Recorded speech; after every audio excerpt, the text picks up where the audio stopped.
Assalamualaikum warahmatullahi wabarakatuh. Salam sejahtera untuk kita semua. Kami dari kelompok 4 akan mempresentasikan hasil diskusi kami terkait tugas review jurnal pada mata kuliah Psikologi Sosial 2. Sebelumnya, kami akan memperkenalkan diri kami. Kelompok 4 terdiri dari Salsabila Amara Lovina, Sarah Fadilah Huta Barat, Diva Lutfia Fikri, Salsa Nabila, Samaratul Kolbi Alia Bagus, dan Getsa Zaira Arfi.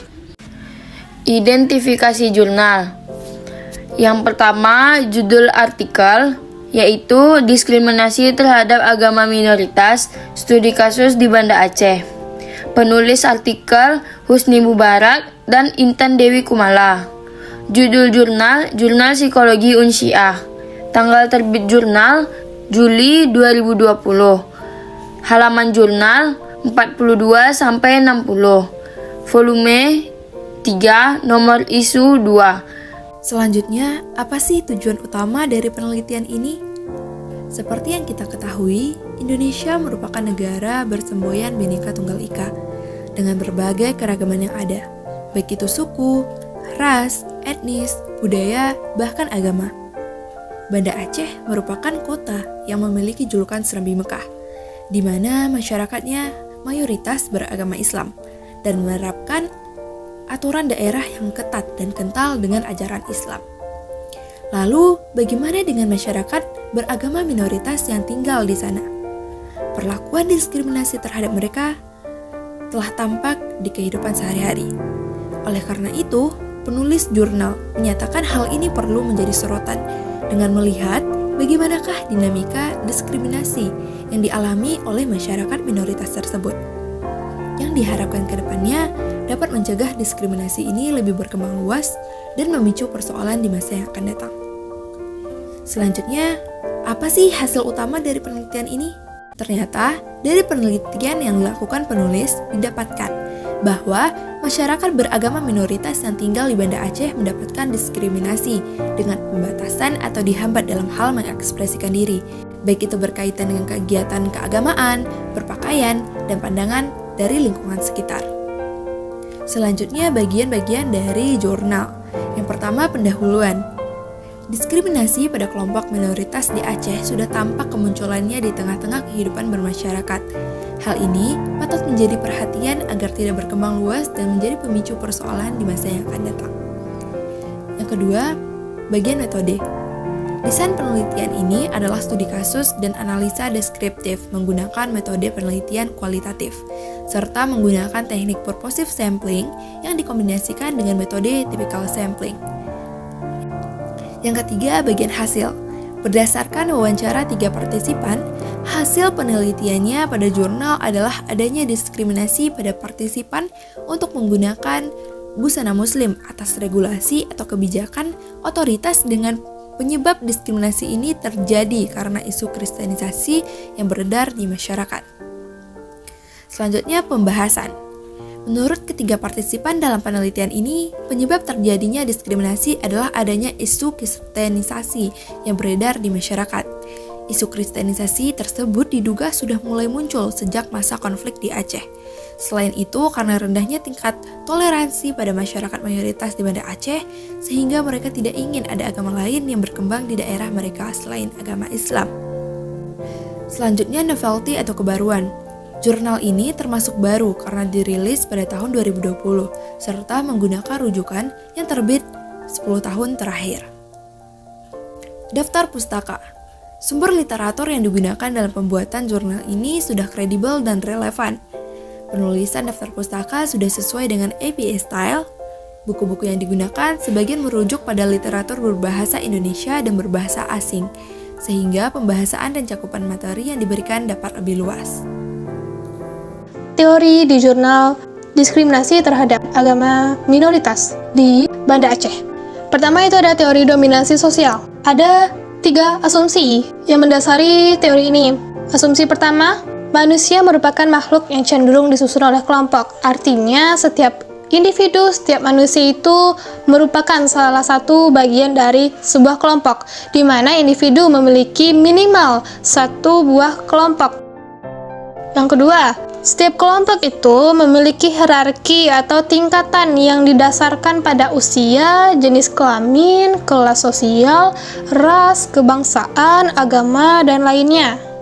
Sehingga adanya pembedaan antara kelompok yang satu dengan kelompok yang lainnya. Asumsi terakhir, masyarakat secara individunya itu menyeimbangkan dirinya dengan kelompok-kelompok lainnya, sehingga terciptanya keselarasan, keseimbangan dalam lingkungan sosial. Nah, dari asumsi-asumsi pada teori dominasi sosial ini yang menyatakan bahwa setiap kelompok itu memiliki perbedaan-perbedaan, sehingga terbuktilah di dalam jurnal ini adanya diskriminasi-diskriminasi yang dapat terjadi di Banda Aceh, di mana seperti yang kita ketahui, masyarakat Aceh itu mayoritasnya beragama Islam. Yang kedua itu adanya teori identitas sosial. Artinya, adanya hubungan-hubungan intergrup antar kategori sosial dalam skala besar, di mana terjadinya proses pembentukan konsepsi kognitif kelompok sosial dengan anggota kelompoknya.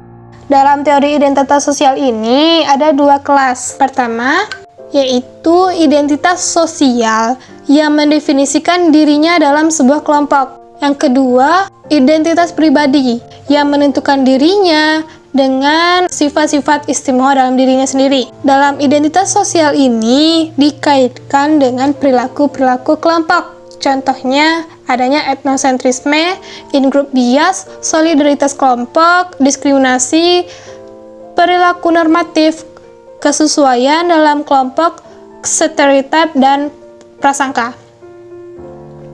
Kemudian, di dalam jurnal ini juga membahas secara umum mengenai masa lalunya, sejarahnya dari masyarakat Banda Aceh yang memeluk Islam secara mayoritas. Pada masa lampau, di kerajaan Aceh itu agama Islam menjadi pilar utama dalam mewujudkan ukhuwah Islamiyah. Dalam catatan sejarahnya itu menunjukkan masyarakat Aceh ini pada masa lalunya itu terbuka dengan jenis agama apapun, suku maupun ras, dan menganut budaya pluralistik, yang artinya masyarakatnya itu terbuka bagi seluruh pendatang baik muslim maupun non-muslim. Namun, dalam masa sekarang ini, perilaku masyarakat Aceh cenderung mengarah kepada bentuk yang homogen dalam hal memandang masyarakat yang minoritas, yang menyebabkan munculnya situasi sosial yang tidak sehat di tengah-tengah masyarakat. Antaranya adanya sikap prasangka, diskriminasi di berbagai kehidupan masyarakat, termasuk dalam beragama, yang artinya Islam pada masa kini di Aceh itu tidak lagi sama sebagai fungsinya, yaitu untuk mempersatukan beberapa atau berbagai elemen masyarakat yang ada di Banda Aceh ini. Kemudian di jurnal ini pun membahas mengenai diskriminasi. Terdapat dua jenis. Pertama itu secara langsung dan tidak langsung. Diskriminasi langsung artinya tindakan yang membatasi suatu wilayah tertentu seperti pemukiman, jenis pekerjaan, fasilitas umum, dan semacamnya yang diarahkan oleh prasangka-prasangka terhadap kelompok tertentu. Contohnya itu adanya prasangka terhadap minoritas yang ada di Aceh, kemudian dilakukanlah pembatasan berekspresinya di lingkungan publik. Yang kedua itu diskriminasi tidak langsung, yang artinya secara tidak langsung dilaksanakannya diskriminasi melalui penciptaan kebijakan-kebijakan yang menghalangi ras atau etnik tertentu untuk berhubungan secara bebas dengan kelompok etnik lainnya, yang artinya aturan dan prosedur yang mengakibatkan kerugian bagi suatu komunitas ataupun kelompok masyarakat tertentu. Contohnya itu adanya kebijakan di Banda Aceh mengenai aturan diwajibkannya menggunakan hijab tidak menutup kemungkinan bagi orang yang beragama non-Islam. Kasus-kasus di dalam jurnal.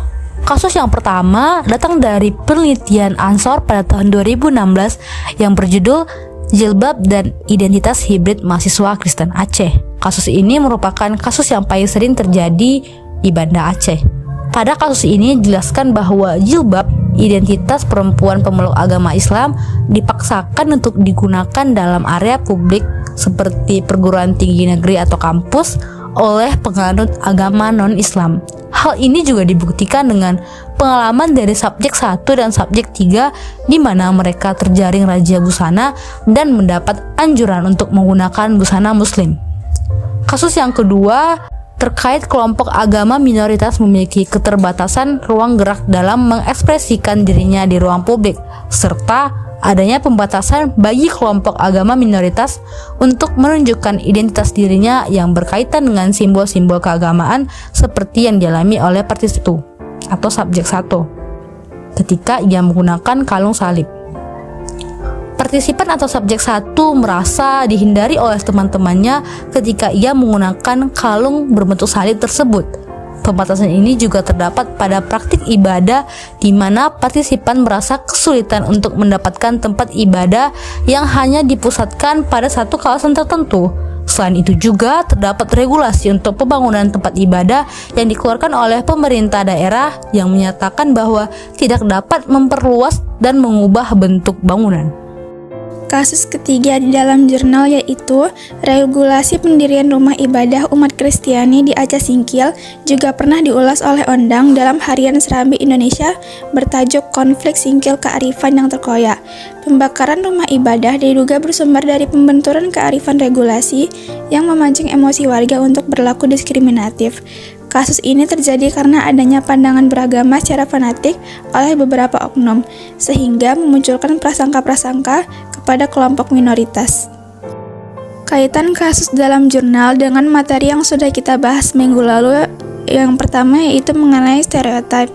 Stereotip merupakan keyakinan mengenai karakteristik tertentu yang dimiliki seseorang sehubungan dengan keanggotaannya dalam kelompok tertentu. Dalam jurnal ini, kasus stereotipnya terdapat pada masalah isu kristenisasi. Salah satunya adalah masyarakat minoritas ingin membangun rumah ibadahnya, tetapi lingkungan masyarakat Banda Aceh yang Islamiah berbeda dengan keinginan masyarakat minoritas. Stereotip merupakan dasar dari munculnya prasangka dan diskriminasi. Yang kedua, prasangka. Prasangka sosial merupakan suatu sikap atau perasaan seseorang terhadap satu golongan tertentu, golongan ras atau kebudayaan yang berbeda dengan golongan orang yang berprasangka tersebut. Prasangka ini cenderung bersifat negatif. Pada awalnya, prasangka sosial merupakan sikap perasaan negatif yang kemudian memunculkan tindakan diskriminatif terhadap suatu golongan yang diprasangkai, tanpa ada alasan-alasan yang objektif. Sumber dari prasangka kasus jurnal ini yaitu ketidaksamaan status sosial yang mana kelompok mayoritas merasa superior dan menganggap kelompok minoritas berstatus inferior. Prasangka pada kasus ini bersifat eksplisit, berarti dapat disadari, diamati, dan jelas. Prasangka pada kasus ini adalah adanya kekeliruan dalam beragama bagi masyarakat Banda Aceh, sehingga memicu gesekan sosial pada pemeluk agama yang berbeda dan memprovokasi. Selanjutnya, diskriminasi. Prasangka yang tidak dapat terkontrol menghasilkan kecenderungan untuk berperilaku negatif. Diskriminasi adalah perlakuan yang tidak adil dan tidak seimbang yang dilakukan untuk membedakan terhadap perorangan atau kelompok berdasarkan sesuatu yang biasanya bersifat kategorikal atau atribut-atribut khas, seperti berdasarkan ras, suku bangsa, agama, dan keanggotaan kelas sosial. Istilah tersebut biasanya untuk melukiskan suatu tindakan dari pihak mayoritas yang dominan dalam hubungannya terhadap pihak minoritas yang lemah. Sehingga dapat dikatakan bahwa perilaku itu bersifat tidak bermoral dan tidak demokratis. Selanjutnya, stigma. Kesadaran yang dirasakan oleh orang yang diprasangkai dan umumnya membentuk keputusasaan. Dalam jurnal ini, contohnya yaitu harapan identitas para anggota kelompok minoritas pupus di antara kelompok-kelompok mayoritas. Sekian hasil presentasi kelompok kami. Jika ada kesalahan dan kekurangan, mohon dimaafkan. Assalamualaikum warahmatullahi wabarakatuh.